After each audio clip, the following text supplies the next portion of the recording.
আসসালামু আলাইকুম ওয়া রাহমাতুল্লাহি ওয়া বারাকাতুহু। আলহামদুলিল্লাহ সমস্ত প্রশংসা আল্লাহ সুবহানাহু ওয়া তাআলার জন্য।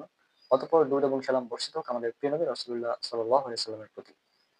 আজকে আমরা কথা বলব ইতিকাফ সম্পর্কে। আমাদের সমাজে প্রচলিত একটি ধারণা আছে যে সমাজের এলাকার কেউ যদি ইতিকাফ না করে তাহলে এলাকার নাকি সবাই গুনাহগার হবে।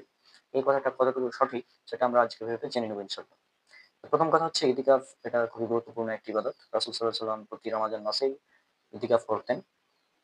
প্রতি রমাজান মাসে তিনি ১০ দিন ইতিকাফ করতেন। আর যে বছর তিনি মৃত্যুবরণ করেন সে বছর ২০ দিন ইতিকাফ করেছিলেন। এটা সহিহ বুখারীর হাদিস ২০৪০ নং হাদিস। আর ইতিকাফ করা একটি সুন্নাহ আমল। ইতিকাফ করা সুন্নাহ এই বিষয়ে ইজমা রয়েছে। ইতিকাফ করা ওয়াজিব বা ফরজ না। ইতিকাফ করা হচ্ছে সুন্নাহ। রাসূল সাল্লাল্লাহু আলাইহি ওয়াসাল্লাম নিজে ইতিকাফ করেছেন। রাসূল সাল্লাল্লাহু আলাইহি ওয়াসাল্লাম এর স্ত্রীরা আম্মা জান অর্থাৎ উম্মাহাতুল মুমিনিন তারাও ইতিকাফ করেছেন। আর এটা উল্লেখ করা আছে সহিহ বুখারী ২০৩৩ নম্বর হাদিসে। আর এছাড়াও আরেকটা বিষয় হচ্ছে যে আমাদের সমাজে যে প্রচলিত রয়েছে যে সমাজের কেউ যদি ইতিকাফ না করে, এলাকার কেউ যদি ইতিকাফ না করে তাহলে সবাই গুনাহগার হবে। এই মর্মে যে কথাগুলো প্রচলিত সমাজে এগুলো সবই বাতিল, বানোয়াট, ভিত্তিহীন কথা। এগুলোর কোনো দলিল নেই। এগুলো মানুষের মন গড়া কথা। হ্যাঁ? ইতিকাফ করা সুন্নাহ। আর সুন্নাহ ছেড়ে দিলে কেউ গুনাহগার হয় না। সেই হিসাবে এটা একটি বাতিল কথা।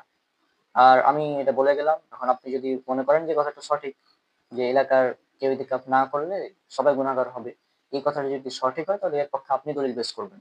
কারণ দাবি আপনার, দলিল আপনাকে দিতে হবে। আমি তো বললাম এটা নাই। আপনি খুঁজতে থাকুন। কোরআন, হাদিস, হ্যাঁ? এবং সালাফদের বক্তব্য থেকে খুঁজতে থাকুন। কোথাও পাবেন না ইনশাআল্লাহ। কারণ এটা বাতিল এবং ভিত্তিহীন কথা যে এলাকার কেউ ইতিকাফ না করলে সবাই গুনাহগার হবে। এ কথাটি সঠিক নয়। আশা করছি আপনারা বুঝতে পেরেছেন যে এলাকার কেউ ইতিকাফ না করলে সবাই গুনাহগার হবে। এ মর্মে যতগুলো কথা আছে সব বানোয়াট, বাতিল, ভিত্তিহীন কথা।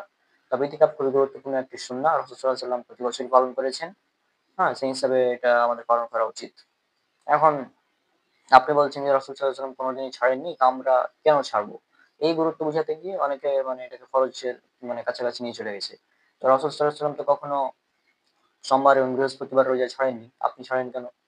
তারপর রাসূল সাল্লাল্লাহু আলাইহি ওয়াসাল্লাম আইয়ামে বীজের যে রোজা, হ্যাঁ? চন্দ্র মাসের ৩ দিন, সে রোজাও তিনি ছাড়েননি। সে সিয়াম তিনি পালন করেছেন প্রতি বছর। আপনি ছাড়েন কেন? হ্যাঁ, এভাবে কথা বলতে থাকলে অনেক বলা যাবে।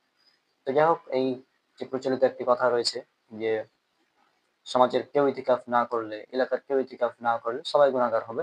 এটা হাস্যকর কথা। এবং এর মর্মে আরো কিছু কথা বলা হয় যে অনেকে যদি কেউ একজন আদায় করে ফেলে তাহলে এলাকার সবার পক্ষ থেকে আদায় হয়ে যাবে ইতিকাফ। সবাই গুনাহ থেকে বেঁচে যাবে। এই কথাগুলো মিথ্যা, বাতিল, ভিত্তিহীন। আশা করছি বুঝতে পেরেছেন।